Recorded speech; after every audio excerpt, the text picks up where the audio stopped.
Mari belajar, kita berkarya menjadi yang terbaik di udara lewat radio Suara Teknika. Satukan cita, wujudkan mimpi di SMK Negeri 3 Singaraja lewat radio Suara Teknika. Mari belajar, mari berkarya, satukan langkah, jangan pernah menyerah. Mari belajar, kita berkarya menjadi yang terbaik di udara lewat radio Suara Teknika. Satukan cita, wujudkan mimpi di SMK Negeri 3 Singaraja lewat radio Suara Teknika. Mari belajar, kita berkarya menjadi yang terbaik di udara lewat radio Suara Teknika. Satukan cita, wujudkan mimpi di SMK Negeri 3 Singaraja lewat radio Suara Teknika. Lewat radio Suara Teknika.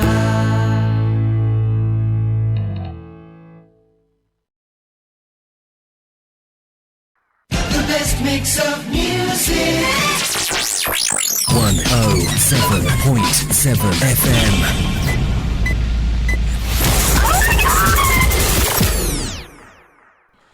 Selamat pagi sahabat Teknika, kembali lagi dengan kami di acara Ruas TMC dari SMK Negeri 3 Singaraja, Radio Komunitas Pendidikan 107,7 FM, Media Informasi dan Edukasi.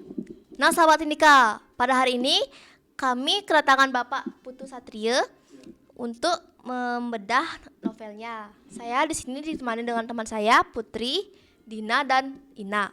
Nah, sebelum lanjut Pak, bagaimana kabar Bapak hari ini? Ya, saya pagi ini ya.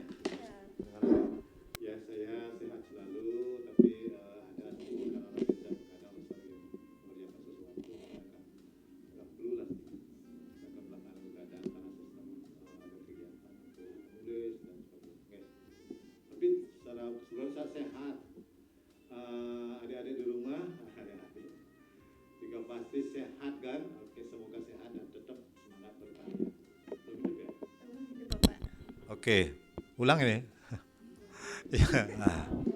Ya, saya sehat walaupun sedikit bengek karena belakangan ini saya rajin begadang. Saya lagi mau menuntaskan sesuatu karya saya yang terbaru.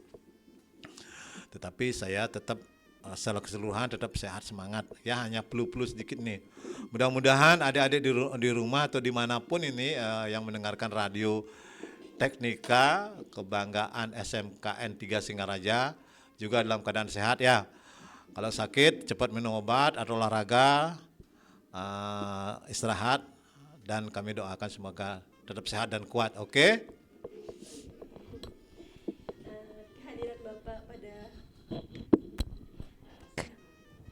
Kehadiran Bapak pada hari ini sangat penting, mengingat Bapak sudah puluhan tahun menjadi budayawan dan sastrawan Bali. Bahkan Bapak juga menjadi sutradara film Jaya Prana Lawensari yang filmnya itu sudah terkenal di dunia.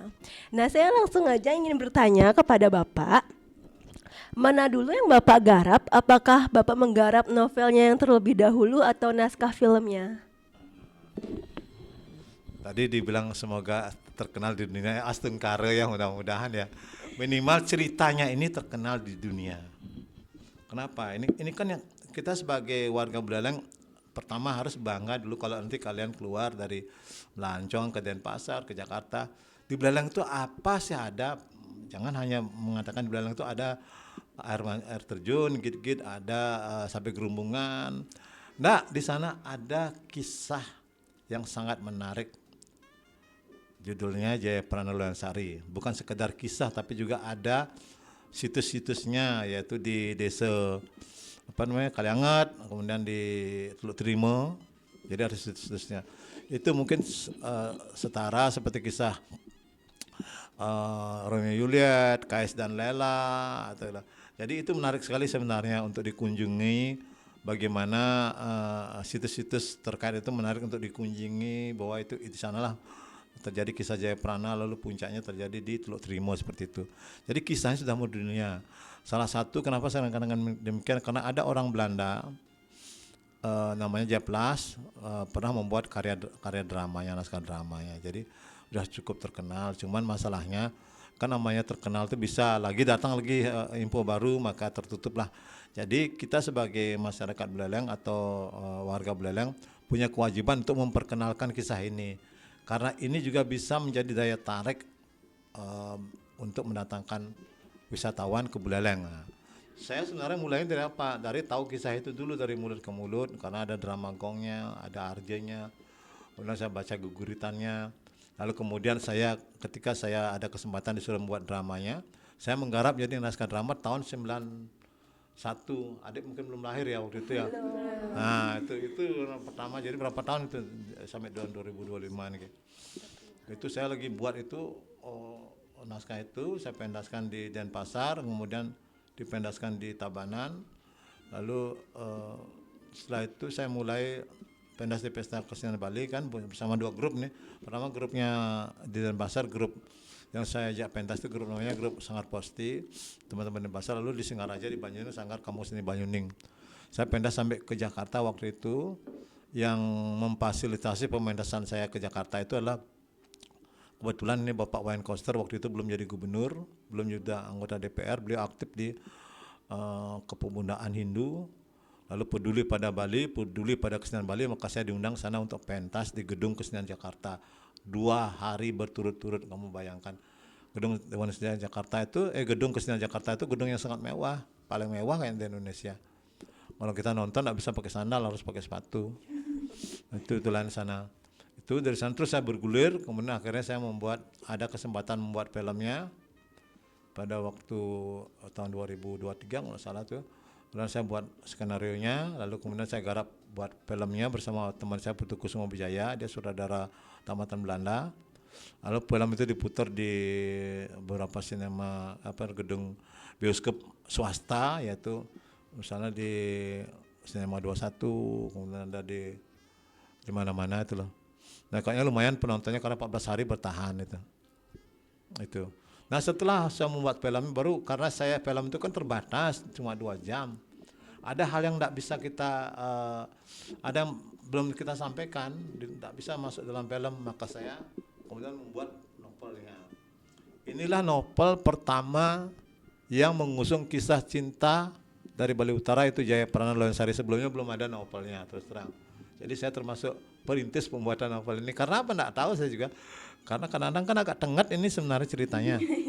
Tengat karena bagi orang Buleleng itu tengatnya agak sakral. Jadi kalau kita mau mementaskan naskah beliau, cerita beliau, harus ada motor tuning. Gitu. Kalau enggak gitu biasanya seniman percaya dia akan mendapatkan hambatan-hambatan dalam proses penggarapan maupun proses pementasannya. Seperti halnya kita akan mementaskan kisahnya Panji Sakti kan, Raja Buleleng, pendiri kota Singaraja. Saya akan motor tuning ke sana ke desa Panji, ke beliau, minta maaf, saya izin, saya akan mementaskan naskahnya dalam rangka ulang tahun kota gitu misalnya. Itu biasa bagi seniman-seniman Bali begitu. Nah ini juga itu, kalau seniman dari Denpasar mungkin tak berpikir dia pentas-pentas saja seenaknya dia. Nah jadi kurang, kadang-kadang diparodikan, dilucu-lucukan dengan dia itulah. Seperti bagi saya itu pelecehan, tapi dia urusan dia kan. Karena saya juga nggak bisa melecehkan kisah-kisah ini kan sakral nih. Nah ini entah bagaimana mungkin semesta menghendaki saya menyelesaikan novel ini. Ya, angka novel ini saya terus terang, adik kalau nanya nanti gimana nih Pak Sepan, ini saya nyetak nih uangnya 19 juta rupiah. Saya mengeluarkan modal 19 juta rupiah, dapat buku 500, 100 untuk saya bagikan secara gratis kepada sahabat-sahabat saya atau siapapun itu yang saya inginkan. 400 baru saya jual, terpaksa saya jual karena saya modal 19 juta. Saya jual dengan harga kalau langsung dia beli 60.000, 60.000 kalikan 400 berapa? 6 kali 4, 24 ya? Benar ya? Berarti saya hanya dapat kembalian kalau laris 400.000, 400 buku itu hanya dapat uang dari sana itu 5 juta. Kalau untung-untungan sebenarnya kalau buat kita perusahaan percetakan pengalaman ya Dedek sebetulnya jadi pengusaha kan. Kalau buat usaha percetakan yang jelas biaya dasarnya 19 juta, kita dapat gitu 5 juta itu kecil untuk sebenarnya untuk honor penulis berapa, untuk perusahaan itu berapa. Jadi kecil. Jadi saya sebenarnya tidak mencari gitu banget ini. Hanya supaya kembali modal saya 19 juta karena saya harus nyetak buku lagi. Kan saya masih ada 2 buku yang rencana saya cetak. Jadi terpaksa saya jual.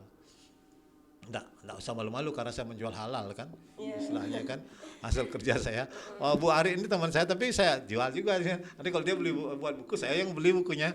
Giliran kita budayakan membeli buku supaya ada tanggung jawab dengan buku. Kalau misalnya untuk yang mana tuh, saya kasih hadiah dia pas ulang tahun. Itu yang 100 itu. Sekarang baru kembali uang saya 7.500.000.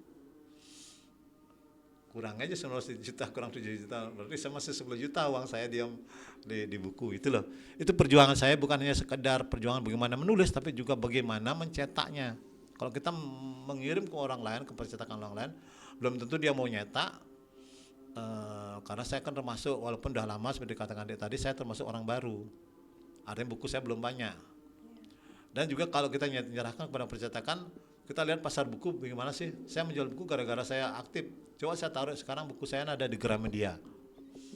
Belum tentu laku 1 atau 2. Kemarin saya dibilang dia SMS sama distributor saya, Pak laku bukunya 2, dia bilang gitu. Kok baru 2? Saya ada banyak ngelakuin buku karena saya sistem gini lewat internet, lewat apa, siapa yang mau beli bla bla bla bla bla gitu. Nah itu perjuangan. Nanti kalian punya ayah juga berjuang mencari pipis itu. Jangan disia-siakan uang yang diberikan ayah untuk sekolah kalian ya. Oke, itu dulu pengantar saya. Boleh tanya-tanya lagi. Yuk, semangat kok, semangat. Luar biasa banget ya Pak, karya Bapak yang menurut kami itu benar-benar luar biasa ya teman-teman. Nah mungkin dengan karya Bapak ini suatu hari nanti kami bisa menyebut Bapak itu sebagai sejahrawan. Mungkin gimana menurut Bapak soal itu? Bukan sejarawan itu orang yang menekuni sejarah, ahli sejarah dia. Saya sastrawan, tetapi karya sastra itu adik-adik atau semua yang di rumah atau yang kebetulan mendengarkan ini nantinya, sastra itu tidak melulu karyanya berasal dari hayalan aja, bohongan aja, enggak. Ada karya berdasarkan kisah nyata, kisah sejarah. Misalnya saya kemarin membuat sandiwara radio di Radio Pok Denpasar itu 20 episode, judulnya Babat Asmara Ken Arok Ken Dedes. Itu Ken Arok Ken Dedes itu sejarah. Kemudian saya olah sedemikian rupa, saya buat loh, jadikan sandiwara radio. Sekarang kan besok saya ke Denpasar rekaman lagi sandiwara radio Babat Majapahit. Dasarnya sejarah Majapahit. Kemudian novel saya yang akan saya pendaskan itu berdasarkan kisah Buleleng tahun 39. Jadi gabungan antara kisah sejarah saya kreasi demikian rupa oleh imajinasi, lalu saya jadikan satu karya sastra. Apakah sastra ditulis, sastra didengar, seperti itu. Ya, saya sastra. Oke. Yang basicnya tentu saja ada yang dari sejarah, ada dari hayalan aja. Oke. Ya, apalagi ditanyakan, yuk semangat. Santikan, kenyam-kenyam. Sekarang saya Pak ya. Ya, siapa namanya? Nama saya Putri. Putri ya. Bagaimana pengaruh sosial dan budaya Buleleng terhadap isi novel ini? Apakah ada tergambaran pada novel Bapak? Ya, di dalam novel, terima kasih ya. Di dalam novel itu supaya tidak kering tentu saya harus ada nuansa pada zaman itu. Jadi saya pelajari banyak untuk menulis buku ini. Selain referensinya guguritan saya juga mempelajari sejarah-sejarah Bali pada zaman itu. Misalnya ada orang memakai si raja menghisap candu. Pada waktu itu memang biasa orang menghisap candu. Candu itu mahal, tidak semua orang bisa candu. Rokok sih gampang, candu lebih mahal karena datang dari luar. Kemudian ada perdagangan budak, saya masukkan di sana. Bagaimana hubungan antara, kalau adik baca nanti, bagaimana tuh kopi sebuah barang baru. Kopi itu kan bukan tanaman asli Bali kan, dari luar. Cengkeh juga dari luar datangnya. Nah itu di sana saya masukkan, itu adalah pengaruh-pengaruh sosial, pengaruh-pengaruh budaya pada waktu itu masuk ke dalam cerita saya. Penjualan budak, banyak orang sudah ada penjualan budak waktu itu, kenapa enggak? Dari zaman dulu ada penjualan budak biasa. Kalau misalnya kita kalah perang, kalau ada perang raja dan raja kalah, diambil semua itu istrinya, anak-anak dijadikan budak, bisa dijual. Untung Suropati misalnya, ke salah satu pahlawan Bali itu yang terkenal itu kan budak dari Bali yang dijual kemudian sama PUC di sana ternyata jadi orang hebat karena dia kan masih keluarga raja dia, Untung Suropati. Nah, jadi artinya perbudakan itu waktu itu sudah ada karena dagangan waktu itu salah satu dagangannya, kalau adik buka-buka buku sejarah, perbudakan. Nah, seperti itu. Ya. Saya nanya lagi Pak ya, karena saya sangat tertarik sama cerita Layonsari dan Jayaprana. Bapak, saya kan pernah baca di Google tentang cerita Layonsari dan Jayaprana. Saya juga pernah lihat di YouTube, TikTok, sosmed zaman sekarang ya Pak ya. Novel Bapak ini atau cerita dari Jayaprana dan Layonsari itu fakta Pak, atau dari mulut ke mulut, atau ini adalah imajinasi orang-orang? Sekarang harapan Bapak ya, sebagai ini kan tadi sudah tanya-tanya dari Beleleng kan. Nah setelah ini kalian harus lebih mengenal lagi kisah ini kan. Supaya nanti kalau kamu ke luar Beleleng ditanyai apa ada di Beleleng. Saya ada apa? Saya ada apa? Di Beleleng kan ada kisah Jayaprana Layonsari. Oh, ada di Gianyar. Di Beleleng saja ada ukiran orang naik sepeda. Di mana itu? Mau tahu enggak? Ukiran di pura yang naik sepeda. Pura Mede Karang kan? Di pura, tanya di Beleleng ada ukiran orang naik mobil. Di mana itu? Yang di gininya Jeru Jempiring itu? Udah apa namanya itu di sana? Itu artinya apa? Itulah kekayaan Beleleng yang kalian harus perkenalkan. Salah satu kisah Jayaprana Layonsari. Terus kemudian kan satuannya masih menceritakan. Kamu sekarang kalau ditanya gitu bisa nggak menceritakan? Bagaimana kisahnya? Secara umum aja dulu. Kalau saya secara umum yang saya tahu ceritanya Jayaprana dan Layonsari, mereka yang saya tahu Pak ya, kalau salah mohon maaf Pak. Karena saya lihatnya di TikTok gitu kan, sosmed zaman sekarang soalnya. Kalau saya sih dengar Pak ya, Jayaprana ini kan lelaki yang tampan. Terus Layonsari ini adalah perempuan yang cantik dan ayu. Mereka itu jatuh cinta kan Pak ya? Terus udah jatuh cinta, ternyata mereka kalau nggak salah mau nikah Pak ya, tapi nggak jadi gara-gara Jayaprana dibunuh oleh raja di desa itu ya Pak ya? Ya terus lanjut nanti Bapak perbaiki. Ya. Apa yang kamu tahu lo? Setelah itu pada akhirnya Jayaprana meninggal. Sang raja datang mencari Layonsari untuk mengsunting menjadi istri. Tetapi Layonsari dengan sedih hati tidak mau menjadi istri raja karena dia masih mencintai Jayaprana.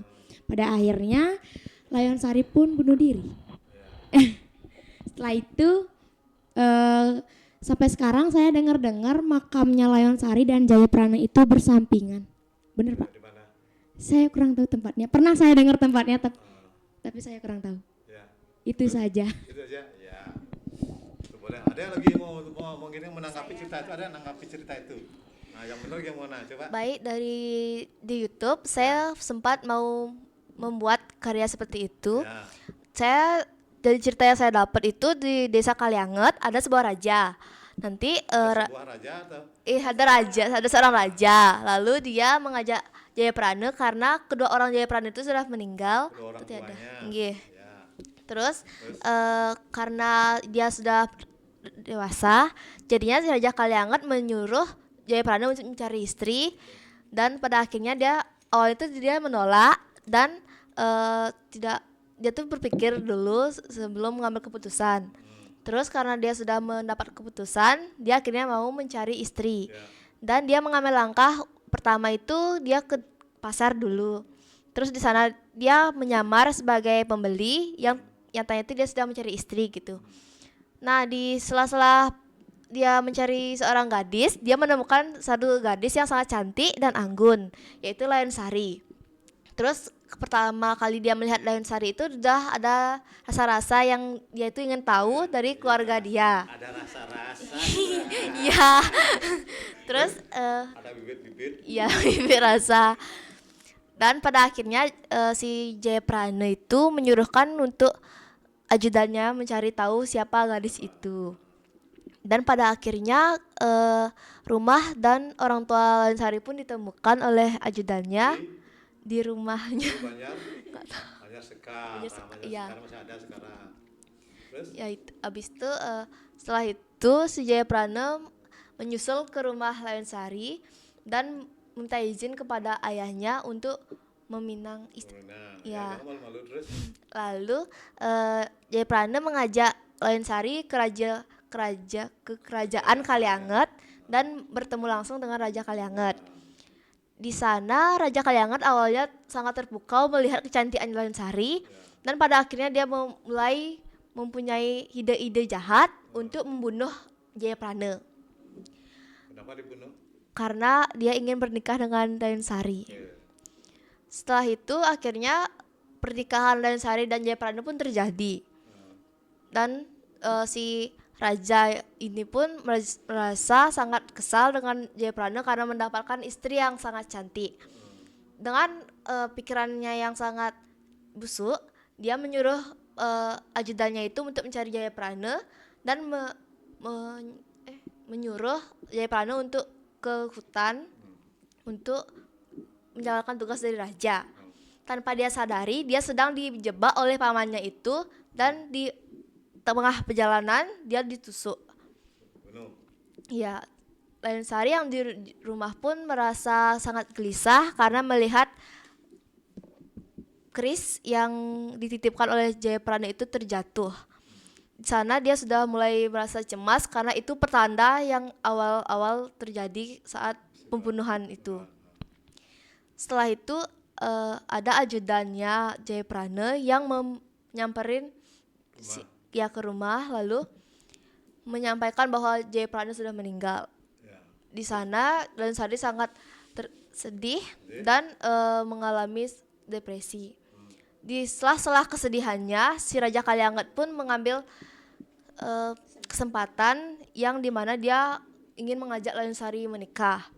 Karena Lion Sari yang sangat sedih dan cukup marah melihat respon dari raja, jadinya dia mengambil keris itu dan membunuh dirinya. Gitu. Oke. Terus yang lainnya, adik tahu? Tahu? Kurang tahu. Ya, itu artinya Bapak senang karena kalian udah membaca kisah Jayaprana Lion Sari walaupun lewat YouTube-nya. Kalian juga lewat YouTube ya, ya enggak apa-apa orang generasi sekarang kan kalau bisa kan langsung ada guguritannya dengerin. Nah ini saya ingin perbaiki. Kisah Jayaprana versinya kan banyak sekali. Ada versi dia dikatakan misalnya dia tadi tuh Sadik kan mengatakan kan belum menikah, enggak, dia sudah menikah. Dia kawin dulu, kawin baru kemudian minta restu ke raja, suruh upacara. Jadi setelah ketika dia mau minta restu sama raja, rajanya ngelihat dia kok jengkel kali orang ini tuh. Nah itu. Kemudian rajanya tidak dia mempunyai niat jahat. Dia tetap dia murung patihnya yang mempunyai sifat buruk lah, yang punya ide-ide. Jadi cara mengambil cara mendapatkan Lion Sari ya harus Jayaprana singkirkan dulu. Suruh dia perang ke Teluk Trima. Katakan bahwa di sana ada perampok gitu. Nah, kemudian setelah dibawa karena Jayaprana setia sama raja, diikuti aja padahal dia sebenarnya kan bukan prajurit. Bukan dia sebenarnya ke sana. Sampai di sana baru dia kemudian dibunuh setelah membaca surat. Jadi setelah meninggal si Jayaprana, istrinya kan sedih kemudian ketika raja merayunya ingin mengajaknya kawin, menolak dia jatuh cinta. Nah sekarang di sini ada mengatakan dia bunuh diri. Kalau bapak di novel bapak enggak mau ngasih kata bunuh diri, Karena saya tidak ingin mengajarkan kepada anak-anak seperti kalian ini selalu bunuh diri. Sekarang kasus bunuh diri banyak. Jadi kalian berapapun susahnya, dia bunuh diri, takon jak meme, jak apa, curhat, jak guru, walaupun nanti udah tamat, masih dia tetap jadi gurumu, datangin ada menyesal lagi nih. Itu misalnya jangan sampai bunuh diri.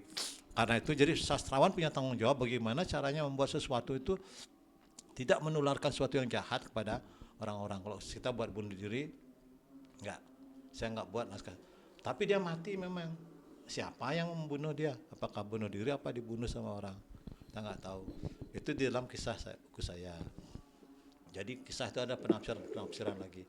Misalnya sekarang rajanya dia gini, di dalam cerita yang kalian lihat nanti di YouTube atau apa, rajanya tuh dia playboy banget itu. Nah, kan seorang raja kan istrinya banyak dah, kok dia masih dia haus. Nah, kalau Bapak karena menggali lagi namanya data bahwa raja itu sebenarnya terkena kutukan. Nah, raja pada suatu kali dia kerajaan itu punya masalah, airnya tidak ada. Nah, ini juga pesannya tentang airnya tidak ada, raja nggak ada turun hujan, rakyat gelisah, tanaman mati, binatang mati, raja bertapa. Ketika bertapa bertapa dia mendapat wangsit. Kamu bisa mengalirkan air, kamu hanya bisa mengalirkan air di sungai yang di Kaliangat itu dengan menancapkan kerismu di kaki Gunung Batu Karu. Akhirnya ke sana bawa keris saktinya, begitu mau ditancapkan kerisnya, mau ditusukkan ke bumi itu, datanglah gini wangsit lagi. Batara sana tidak terima, kalau kamu menancapkan keris itu memang keluar air, tapi kamu kena kutuk, kerajaanmu akan hancur. Sang raja menjawab, berpikir sebentar, tapi kemudian dia menjawab, kalau memang niat saya ingin mengalirkan air ini membuat saya terkutuk, saya terima. Daripada rakyat saya tidak dapat air, daripada bumi saya tidak dapat air, lebih baik saya mati, kerajaan saya hancur. Jadi rajanya berkorban. Jadi kalau kamu sekarang ke Kaliangat, ada tukat yang besar itu kan tukat Mendaum namanya. Nah, untuk mengalirkan air itu risikonya sangat berat bagi raja. Dikutuk, tapi dia terima. Nah, sekarang kutukan pun berjalan. Raja kemudian setelah kutukan itu raja kan takut ya, anak istrinya disuruh pergi dari kerajaan. Terus berjalan, loh kok enggak mati-mati saya ini, kok enggak ada kutukan. Muncullah kutukan itu dalam bentuk Jayaprana Loyansari. Jadi konon dalam babar itu mengatakan itu menjadi rohnya menjadi sosok Jayaprana Loyansari yang mengantar kutukan kehancuran kerajaan itu. Sekarang kan ada kerajaan lagi sana. Tapi kalau kamu ke mana tuh, ke Kaliangat akan ada pura Prabu, pura raja di atas itu loh. Sana. Jadi Bapak waktu buat ini juga sembahyang ke sana, enggak mau sembahyang apa? Nunas permakluman, mau minta izin mau pakai kisahnya ini. Kamu baca di pembukaan itu, coba buka halaman depan di pemahbah itu pasti ada gitu. Permohonan maaf saya, kan? Permohonan maaf. Ah, itu kan ada dah kepada pasang pemilik kisah, siapa itu ya kisahnya si raja bla bla bla, itu saya minta maaf dulu. Nah, itu kemudian meninggal. Jadi raja terkena kutuk. Kalau kena kutuk dia bisa lupa dengan kewajibannya sebagai seorang raja, itu melindungi rakyat. Tule kena kutuk nempuk aja gede sab ya, ngurus kerajaan. Nah, seperti itu. Jadi dia terkena kutuk. Jadi bukan sifatnya raja itu tidak jahat. Raja itu baik, bukannya ngalirkan air. Tapi ketika seorang kena kutuk di sana dia buduh perjalanan sab ya, lupa. Jadi itu loh. Lupa ada perjalanan dengan sasananya, dengan kewajiban seorang raja. Jadilah seperti itu. Nah, itulah. Makanya kalau dibaca itu, ini versi novel ini adalah versi hasil dari berdasarkan beberapa penggalian buku dan juga kisah-kisah lapangan. Nama misalnya, namanya Bapak kan nanya namanya Loyansari, si cewek itu. Enggak, namanya bukan Loyansari, namanya Sekarsari. Layon itu kan artinya mayat, Sari itu harum. Anak mungkin nama kita mayat kan. Nah, Jerumangku yang di Pura Lu Trimo mengatakan namanya Sekarsari Pak. Setelah dia mati baru jadi Loyansari. Oh gitu. Maka nama di sini dalamnya Sekarsari, tapi saya tetap pakai kata Layon Sari. Karena ada simbol maknanya soalnya. Jayaprana itu tadi ada tanyaan apakah kisah nyata apa kisah tidak nyata nih Pak. Ada yang mengatakan ini karangan biasa, ya karangan biasa seorang sastrawan yang menulis hebat. Ada yang menganggap itu kisah nyata. Kenapa masyarakat di Kalangat menganggap itu kisah nyata? Buktinya ada pura-puranya itu. Kalau para sejarawan ataupun seorang ahli-ahli sastra, enggak, ini kisah sastra. Sebab dari namanya itu Jayaprana Layon Sari. Jayaprana sudah punya makna nama di sana ada di bab terakhir saya tuh di penutup. Jayaprana itu bagi yang bisa berjaya terhadap menguasai prana itu kekuatan diri, yang bisa menguasai mengendalikan kekuatan diri, maka dia akan mendapatkan suatu keharuman nama sampai dirinya menjadi mayat pun tetap harum dia. Harum dia, namanya harum karena bisa menguasai mengendalikan diri. Galak ini jadi timpalem sing ya galak ya. Anggapi lupa kan. Ada coba sedikit tenang dia menghadapi itu kan orang-orang Jayaprana. Ada pisbak kalau memang bukan haknya dia enggak diambil karena kan itu. Coba Jayaprana tuh dia mengambil sesuatu yang menjadi haknya aja. Enggak pernah nyakitin orang. Jayaprana itu bagi yang bisa berkelakuan seperti Jayaprana, maka dia jenazahnya pun harum, namanya harum.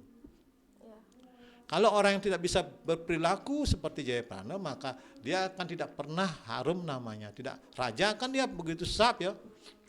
Begitu mulai sebelumnya harum, tapi begitu dia lupa dengan sasarannya sebagai raja, berjilak ada aneh.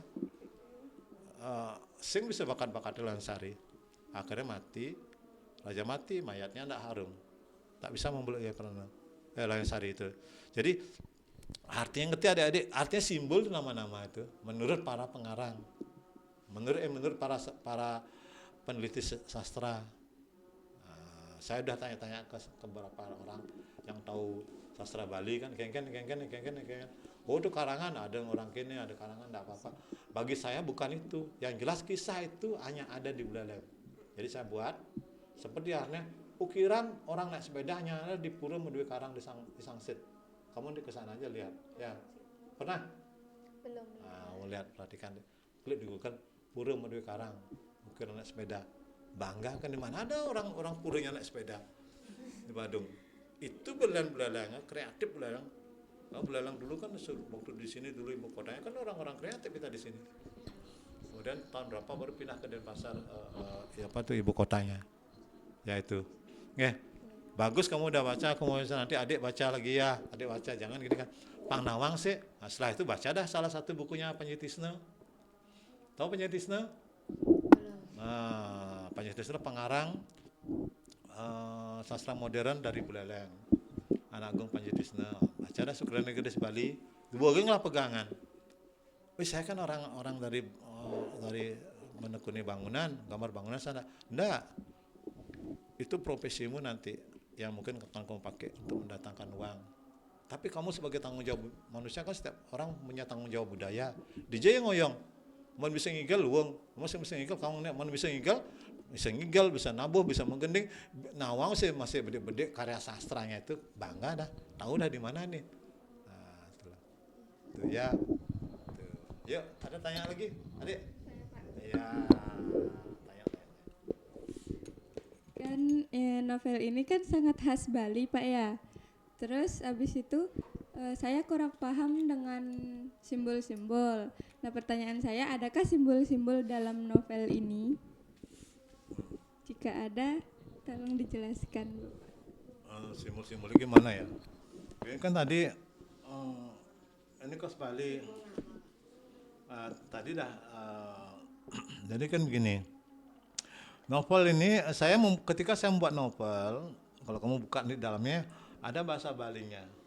Saya berusaha membuat novel di mana itu bukan hanya dibaca, dimengerti oleh orang Bali, tapi juga oleh orang seluruh Indonesia. Saya punya teman di Facebook, sama dengan adik berjilbab ya. Dia 9 dia membeli buku saya.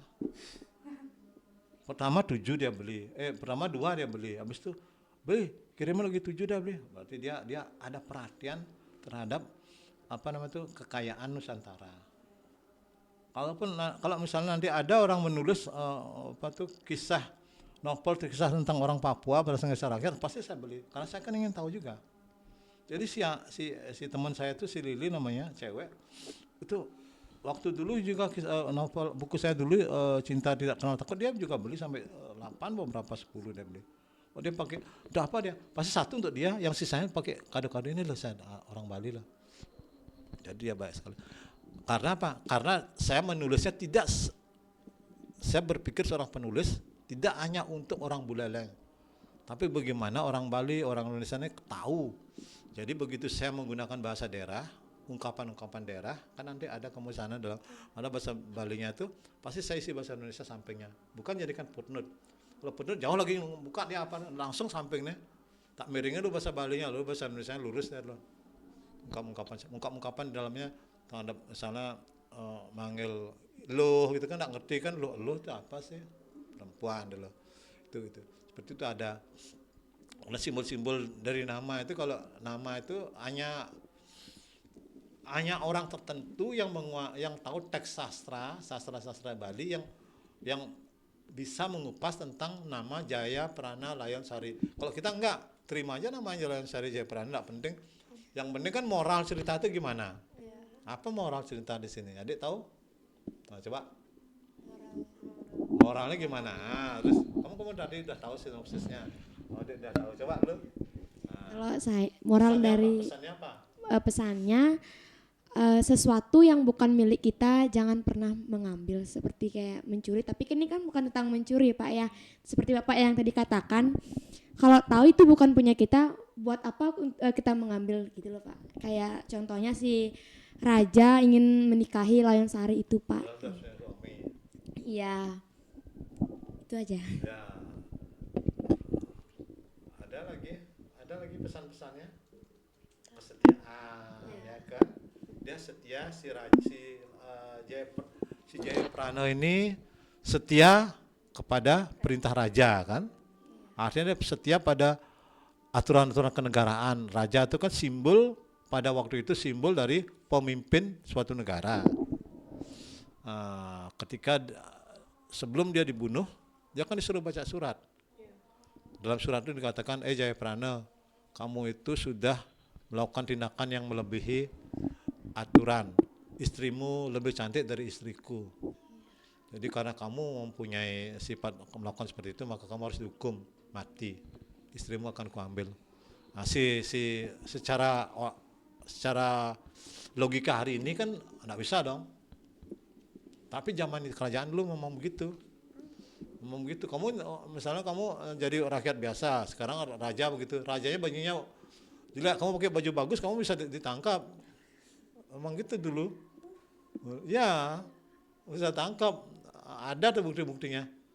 Kita kalau rajanya bajunya gitu aja, kita nggak usah lebih memadai namanya. Menyamai atau lebih tinggi mobil kita Mercy, dia mobilnya si raja cuma Jimny kecil itu misalnya, rusak-rusakan. Nah, kita jalan kaki. Diambil itu. Jadi si Jaya Prana itu setia dia kepada setia kepada si raja, setia kepada pemerintahan. Layon Sari setia kepada cintanya kepada Jaya Prana. Tadi dia lebih memilih mati. Mati gimana? Apakah bunuh diri apa dibunuh? Enggak tahu saya. Yang jelas saya tidak ingin mengangkat kisah bunuh diri. Karena apa? Kita bisa dibunuh sama orang tertentu yang fanatik terhadap si tokoh. Misalnya raja, kan bisa aja bawahan ngapain tersinggung bawahan raja kan sudah merayu Layon Sari, lalu sampai enggak mau dia tetap. Pasti ada orang tersinggung. Bawahannya itu kan. Bawahannya ini yang tersinggung itu mungkin saja dia yang bunuh kamu nih. Cai mau menghina kerajaanku, rajaku nih, tak bunuh kamu ya tidak itu. Tentu raja tidak tahu Layon Sari mati, disuruh panggil wak sini tentu yang datang mayat. Gila lah raja itu. Nah, raja gila dibunuh semua orang gitu. Kamu harus baca ini nanti. Ya, ada rencananya. Terima kasih sebelumnya Ibu Kepala telah memberikan saya kesempatan untuk ngobrol tentang karya sastra Jaya Prana Layon Sari, dan juga kayaknya akan ada akan dibelinya 2 buku untuk terus sana. Terima kasih Bu ya. Semoga buku saya itu menambah wawasan kalian ya. Harus silih, tapi dia silih-silih kambingnya. Giliran supaya dia bisa baca. Nanti kalau ditanya, saya punya kisah Jayaprana Loyansari, begini nih ceritanya. Bisa melurus. Kamu bangga dirimu punya kisah itu. Dan salah satu menjadi panutan perempuan Beleleng, Loyansari itu. Dia kan setia sama cintanya. Dia kan raja bilang ini, kamu akan kujadikan istriku. Istriku yang lainnya akan kujadikan budak. Kamu jadikan dia budak. Dia enggak mau, dia enggak tergoda, dia enggak suka menyakiti orang lah. Begitu. Itu kan hebat kan? Bener lah itu. Kagum lah kalian dengan orang gitu. Kagum. Apalagi zaman sekarang tuh susah ya Pak ya cari cowok kayak Jayaprana. Di mana ya cari Pak? Bisa ya rekomendasi? Nah, cari cowok yang seperti Jayaprana dan cari cewek yang seperti Loyansari. Iya. Loyansari itu kita jadikan dia gini. Itu contoh perempuan Buleleng. Yang tidak silau oleh harta benda, tapi dia silau oleh keputusan cintanya. Nah, dia bilang demen Loyansari Jayaprana. Tuh kan besi, walaupun raja tekeng ngabang mercy, ngabang kapal terbang. Ngabang rumah lelimo, mau kejang kena ngabang sing tiang nak besi kan tiang harus berkomitmen Pak ya pada diri sendiri komitmen. Apa tujuannya itu yang kita jalani Pak ya. Iya. Nggak usah lihat samping-samping Pak. Tuh ya. Betul itu jadikan. Nanti ini salah satu membantah pikiran orang-orang luar bahwa cewek di Beleleng itu cewek matre. Enggak. Kalau enggak ada matre, bener nggak ceweknya matre? Kalau enggak ada matre, apa pakai makan? Kamu pemalas. Masa nanti suami saya bilang ini, saya lapar, LOV bisa nak kenyang nggak saya Pak? Ya, itu dia ya. Kan butuh uang Pak ya juga Pak ya. Cinta butuh materi kan lagi iya. gitu. Nah, yang jelas tapi kalian juga harus bisa mandiri, mengimbangi, nggak usah terlalu gini, nggak usah terlalu bergantung kepada siapapun. Kalau bisa sih ya. Juga sekarang masih kecil-kecil nih, nujuh berjalannya. Dia sangat putus sangat deman-deman kan happy agar putus ya nih. Lamun putus sangat, dia sebat masih banyak kawanmu, ya. Karena kalian itu kan masih umurnya 25 apa 22? Iya. Umur kalian? Pak, kita masih muda Pak. 19? Enggak. Masih 16 tahun. 16 tahun, berarti kan benjoh teh. Iya. Benjoh banget itu, 25 tahun itu masih jauh tuh. Ya, makanya semangat kan menggai. Baca buku yang banyak. Kamu anak di kafe, kamu kan banyak. Kalau kamu banyak baca buku, imajinasimu akan tumbuh. Dengan imajinasi tumbuh, kamu bisa berkarya. Kamu juga walaupun anak bangunan, kamu banyak baca buku arsitek bla bla bla, kamu akan tumbuh imajinasi, kamu menggambar pun ketika dapat pesan apapun kamu bisa layani. Dan terus berkembang, oke nih, mudah sih yakin. Terus lama sing ten macam untuk kan sekolah itu perlu, tapi jangan hanya bergantung di sekolah. Kamu terus baca perpustakaan itu kan diam dia. Enggak sempat disinggung sekolah, kamu enggak masuk perpustakaan, lihat buku lihat di Google, lupakan lo cinta-cinta yang membuat kamu terhambat. Ya ini kamu sakit hati, tuh kadang sing ten susul nang kamare, memengling, padahal mun lu bulannya kenyal. Apalagi zaman jane anak muluk itu Pak Om. Betul cinta bede jembatan Bangkong. Tukar Bangkong. Ya kamu nanti punya misi kan. Kamu dipilih sama ibunya untuk wawancarai saya, itu berarti kamu orang yang lebih kan. Kalau ada temanmu itu kamu nasihatin dia. Nelantang perjalanan. Benar kan? Terus sampai ke tukar Bangkong. Oke, ya apa lagi?